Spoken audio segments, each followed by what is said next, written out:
Okay, so I'm just going to There we go. in there.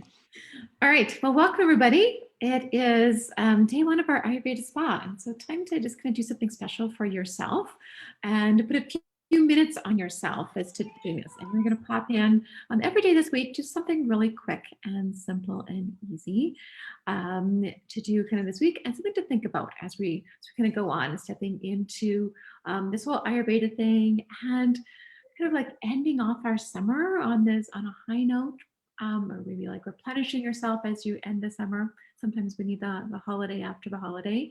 The holiday after the summer holidays can be a little bit intense when we spent so much time doing things that we love to do, which is what summer is for, right? Summer is our fire season. It's intense.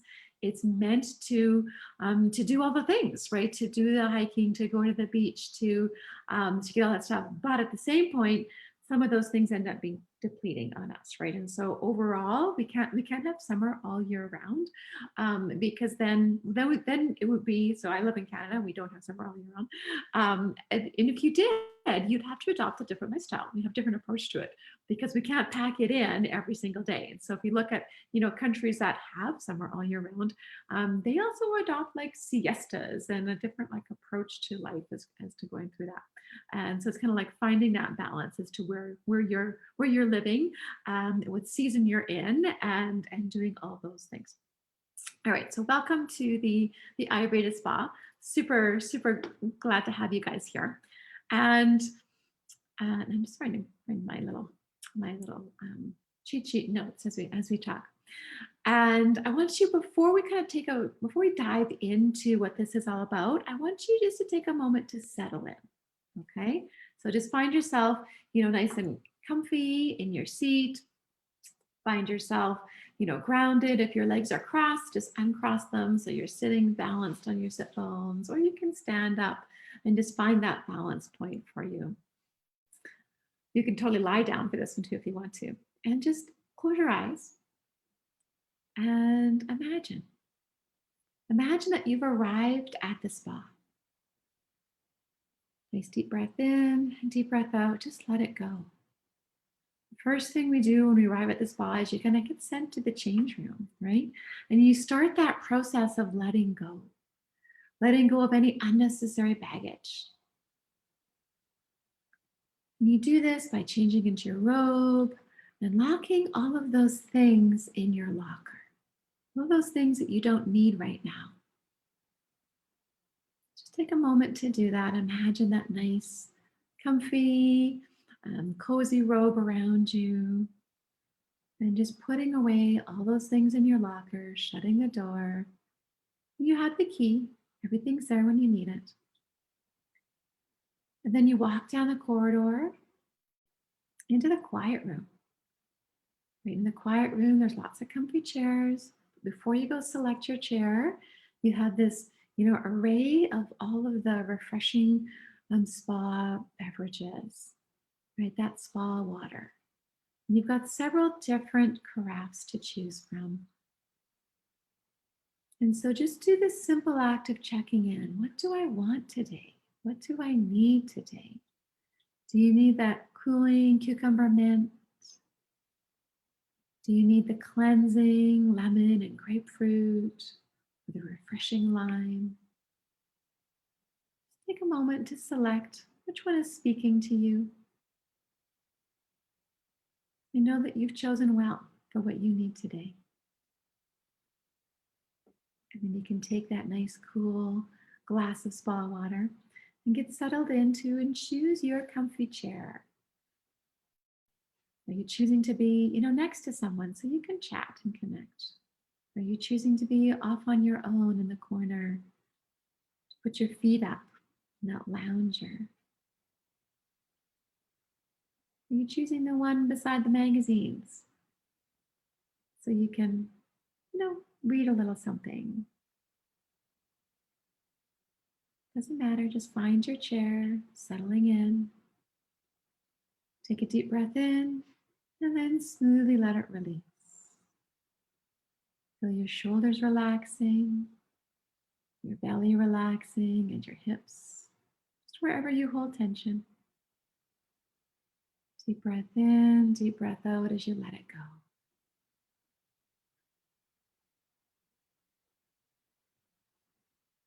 You can gently open your eyes. And this will be your week, right? Can you summon that initial spa experience each and every day as we get started? And even deeper, can you summon that feeling before you pour yourself that refreshing, hydrating drink, maybe even every morning? We can talk about that as we go on today. If you have troubles kind of imagining that you can lock away all your worries and concerns in that locker, don't worry about that. We're going to talk about, how we get that locker door shut as we work on this together on our group calls. We want everything this week to be as simple as simply taking that sip of water. All right. I'm going to share my screen just for a moment. We'll kind of pop back and forth between just connecting together for those of you who are online on Zoom and just having something to kind of look at. And just a moment, because I went and switched my screen before we got started.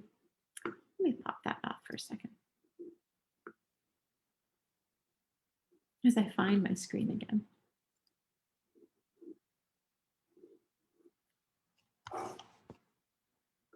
Best life plans of when you're organized and then you change things around. Okay?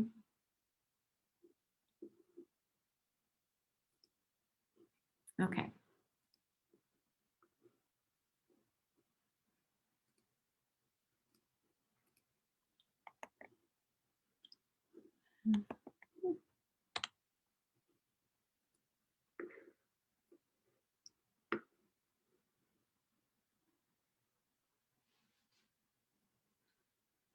All right.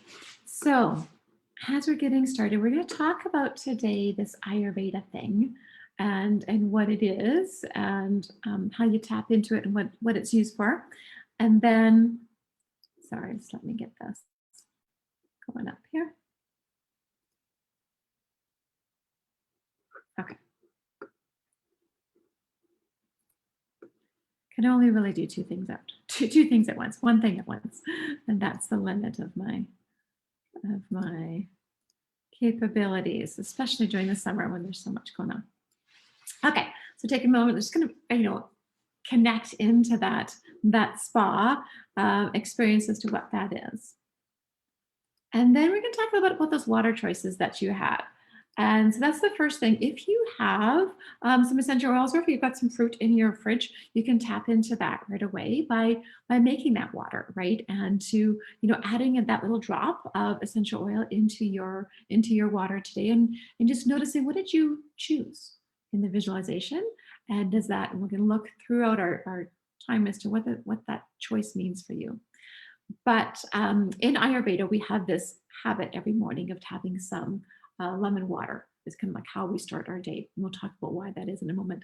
But lemon isn't the only choice, right? And as we go through that, and I love the way that science is kind of backing up as to what these different choices might be for us.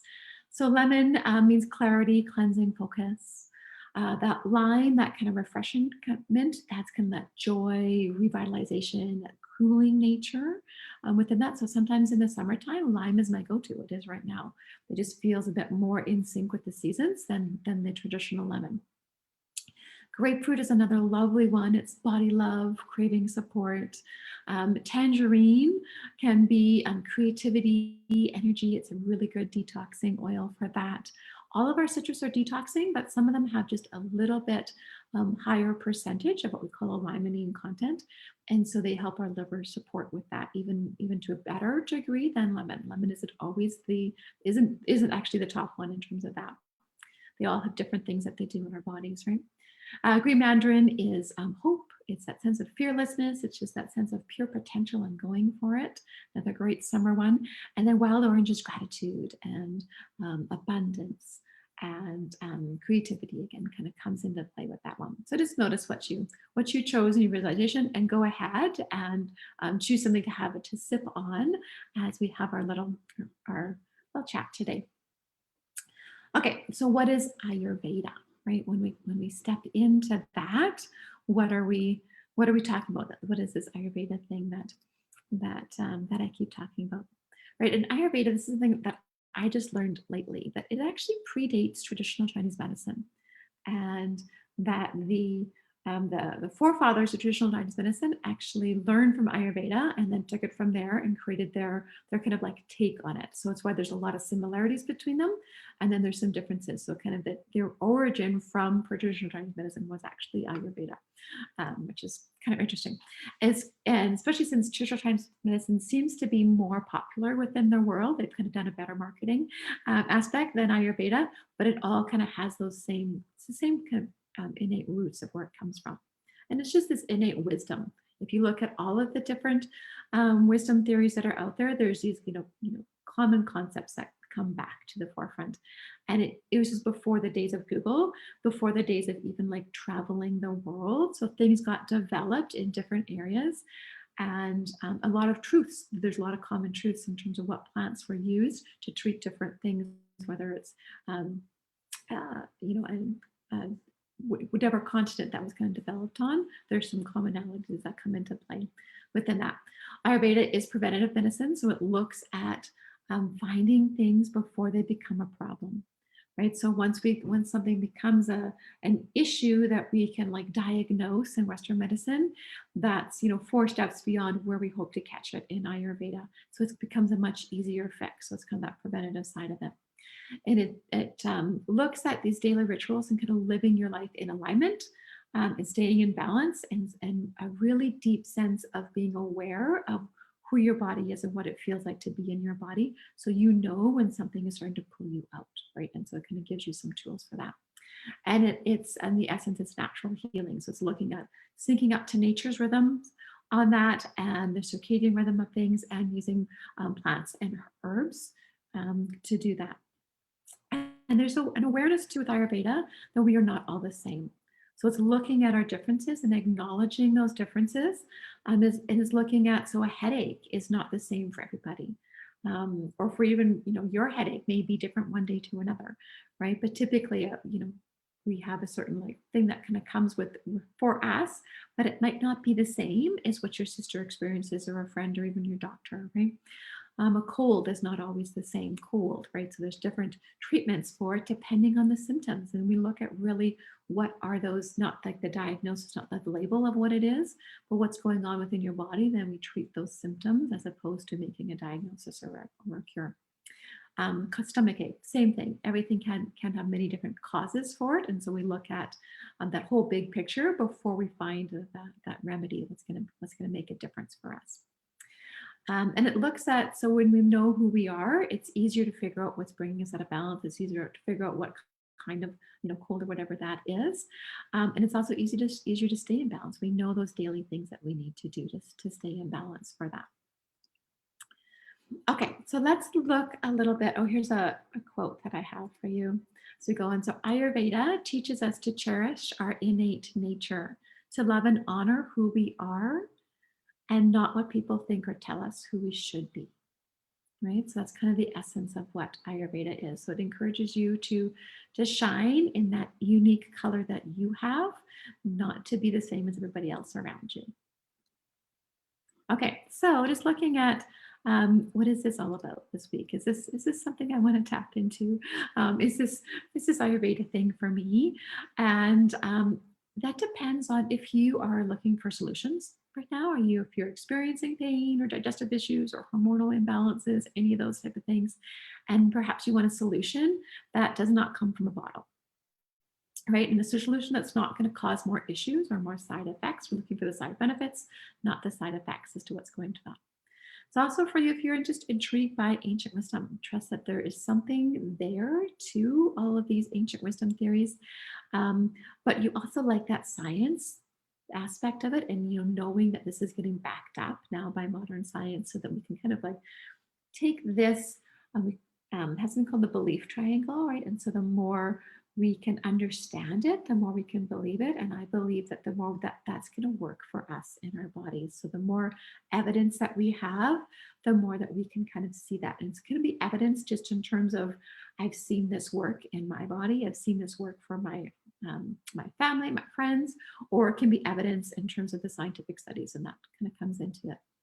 And really, when we look at, evidence-based medicine, Ayurveda and traditional Chinese medicine did a lot of evidence-based, and all of these different ancient wisdom theories. There was, centuries, thousands of years that these things have been put into place, and that really Ayurveda is curiosity, right? It was just people that were super curious and watched everything in nature and really figured things out. This is 5,000 years ago, but they did this by the original research studies of like just looking at what's going on, like being super aware of and documenting and all those things. So it's research that happened 5,000 years ago. So it may not have, it's not computer data.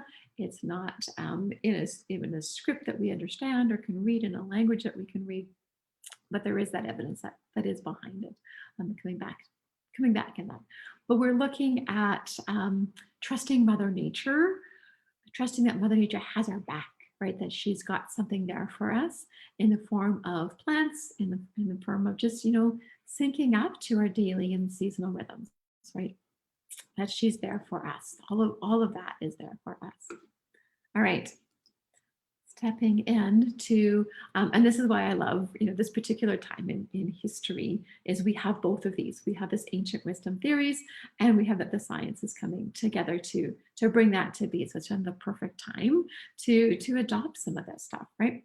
So today's Spa Day is all about getting a little quick win from Ayurveda, right? So getting that aha moment in terms of what does this look like, and what does that mean? So I want a little light bulb to go on for you in terms of Ayurveda. I want you to start letting go.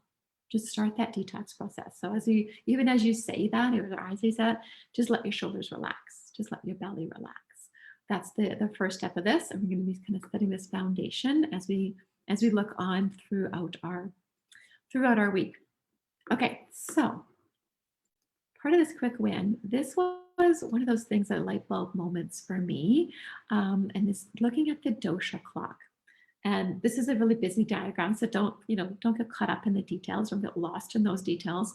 When I teach a daily essentials course, this is like 10 weeks that we kind of basically look at this chart and kind of analyze this and the seasonality of this. But what I want you to get from this is that there's a time for everything, right? And that kind of understanding better how Mother Nature helps us to go through that. So if you look at the colors and look at the times around the outside of the clock, so it is orientated just like a clock face. So 12 o'clock is at the top, 6 is at the bottom, but it's not a half. We've got thirds coming in here, and it gets broken up. So 10 to 2 is what we call our pitta time. It's your processing time.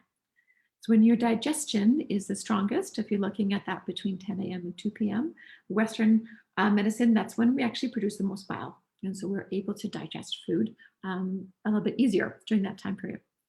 It's also, if you look at the 10 p.m. to 2 a.m., when we digest thoughts and experiences. So if you've heard that expression that you need to go to bed by 10 p.m. or you need to be asleep by 10 p.m., that's why that 10 p.m. to 2 a.m. is your key time for that. And we're going to talk more about that one on Thursday. Vata time is from 2 to 6. So 2 a.m. to 6 a.m. and 2 p.m. to 6 p.m. It's all about movement and spiritual, kind of that connecting to bigger picture thinking. It's all about clarity. So this is why you're often encouraged to get up before 6 a.m. You want to kickstart your day with clarity. And then from 2 p.m. to 6 p.m. is perhaps less focused, right? So Vata is also like there's a lot of stuff going on. It's more your creative big picture time, less that task, getting stuff done can tend to be. And then your kapha time is from 6 to 10. So 6 a.m. to 10 a.m. and 6 p.m. to 10 p.m. So in the morning period, that's your manifesting, getting things done time. In the evening, that's your connection time. It's your ooey gooey, feel good, call your mom time, talk to your sister time, do things with your family, of time frame. It's easy to be a couch potato. So that's one of the drawbacks. You have to watch that. But it's really a good time for gentle movement. So going for a walk, walking the dog, going for a family walk, playing games with the kids, that type of thing is optimal during that time frame. All right, there's lots more to do with that, but I want to just like pop into that, essence of the daily rhythm. Maybe there's a little aha that comes for you on that one. And I'll stop my share for a moment. Does anybody feel that made sense? That there's like a little like, oh, that's a good reason why I'm going to do this, or that's why I do this within my body. I'll give you a moment for that. I'm just going to check in with our live on Facebook as well as we go through this. Just kind of give you a moment to kind of think about that as well. For me, I'm that why girl, and I like to know the why. So if someone's telling me to go to bed by 10 p.m., I want to know really like what that is about, and why I would want to do that before I can step into something like that, right? Before I can shut down my day.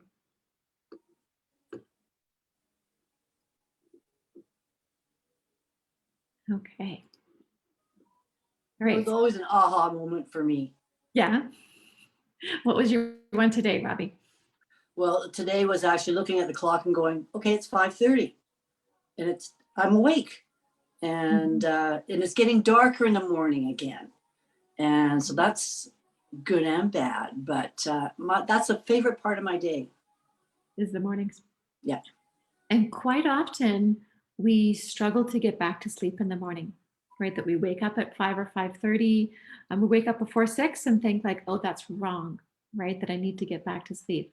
And and it's not like everybody has their own kind of internal clock, and sometimes there's other factors that affect that. So if you're not waking up by 6, don't like take that as like, oh, there's something wrong with me. But often when you align with that, and it takes a little bit of work to get into that alignment, it just feels so good when we do that. Right? Absolutely. I know I have somebody in my family, always my husband, I'll say, he won't mind. He's always like, oh, I just want to get back to sleep. But as soon as you do that, you spend all that energy getting back to sleep. When you wake up after 6 a.m., you have a more sluggish day. And you think of the teenagers in your life who kind of sleep through till 1 p.m., right? And they've missed that movement time. They've missed all of that. And just everything is just so much harder in your day. But if you can align to that getting up before 6 a.m., you'd be amazed at how much more energy you have to do all of the things that you love to do. It is so true. The times that I sleep in and I wake up and I go, oh my God, it's 7:45, and I'm just pissed off for the rest of the day. Yeah, it's like you missed it. Yeah. Yeah. And it is a really good time to make those big picture, you have a lot more clarity in terms of, and they also talk about the veil being thin during that time, that dawn period, which in Canada, dawn changes drastically throughout. So we get a little bit of a buy on this in the winter time, right? Yeah. But when there's lots of these things we want to get done, it makes sense to get up and to get going with that. Absolutely. Okay, I'm going to share this again, and we're going to talk about another aspect of this in terms of your dosha. So we looked at it in terms of the clock. So our day has a dosha, like timing to it, but we also have a dosha, a timing to us, right? And that we're not all the same. Some of us will be more of that creative, spiritual, vata-ish type thing. Some of us will be more intense, productive, focused, really decisive and able to make decisions, that pitta focus. And some of us are more like laid back, go with the flow, love that juicy connecting with others. And that's like more that kapha nature. So that is the dosha test. If you haven't taken that, I want you to do that, because we're going to be talking about that a lot during the week in terms of what that essence is. That I'm just watching our time, so we can kind of flow through this quickly. And so there are different aspects of that, just as we talked about, and we'll go into this more in detail. But you may notice that even in terms of our physicality, that your skin just tends to get more of a sun-kissed nature to it, or you can burn easily in the summertime is a sign of a more reddish complexion. Maybe you can't handle any sun, that there's already so much sun in you, you can't handle any more, and that's kind of that pitta nature. Within that, maybe you have that brain that just connects thoughts really quickly, and that's in your pitta. The vatas are those creative. They are, they love to travel and to go and, the joke is that the pitta has their suitcase packed, a week before. They know exactly what's going in it, and then they're that minimalist. They don't take any more than they need, but they have everything that they need when they get there, right?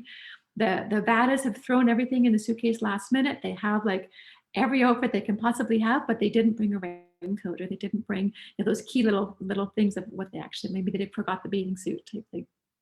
And then the kaphas brought everything for everyone else.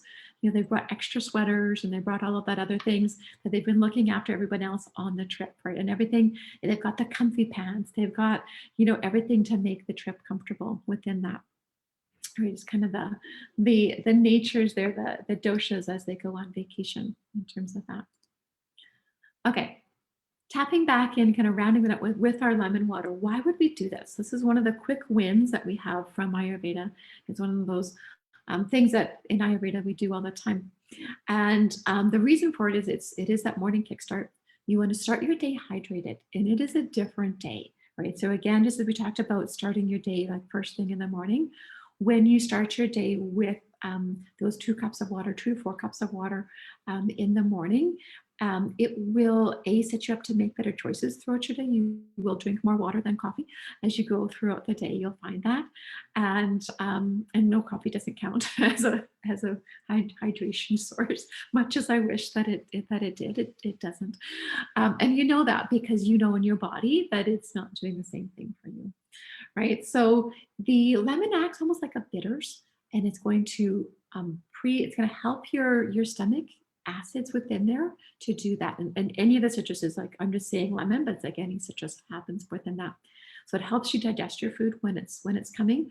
When you start your day off with a clear liquid, it's not starting, and this is something we get into in the course I teach, but there's different circadian rhythms within your body. Your organs have a different rhythm sometimes, and then you wake up. This is kind of, we talks into that intermittent fasting kind of aspect of it. But it's not that clear water. It doesn't start that clock in terms of that. So it doesn't count as your intermittent fasting. So it's okay to have that within there, but it is going to help to start to eliminate things within your body within that. And then the citrus, so more than just starting with hot water, if you add the citrus element in there, you get the digestive juices, kind of, it changes that and kind of kickstarts those. But B is actually eliminating toxins, right? And so this is one of the first things I do with all of the clients that I work with, is starting with a lemon water cleanse. And I've seen huge differences. Like when you start with this, it's setting your body up to be able to more readily take on and do all the other things, right? That the healthy things that we do without kind of adverse reactions. We need to open the channels. So, and whenever we're looking at detoxing, especially for like hormonal things or things like that going on, we start adding in more powerful, cleansing agents. When you start detoxing, your body needs to let it go somewhere. So this is kind of opening the channels, right? So there's one thing to eliminate toxins. So even like doing your yoga class, all that kind of stuff, you get those things built up. If you eliminate toxins without having clear pathways, then you end up with rashes and headaches and all of those other types of things. So this is how we're just going to start to get those channels open before we go into those, think of it in the spa analogy, before you go into that deep tissue kind of thing, you want to like get the channels moving so that as that stuff is released, it's got some place to, a way to get out of your system, if that makes sense. Okay. Oh, I'm seeing my thing. It's got 11 on 11, but I do have another chart, another picture. And it's not showing. Just give me one moment here. I want to bring this back to the looking at why you might have chosen whatever flavor that you did. And let me just see why that's not coming into this. One moment.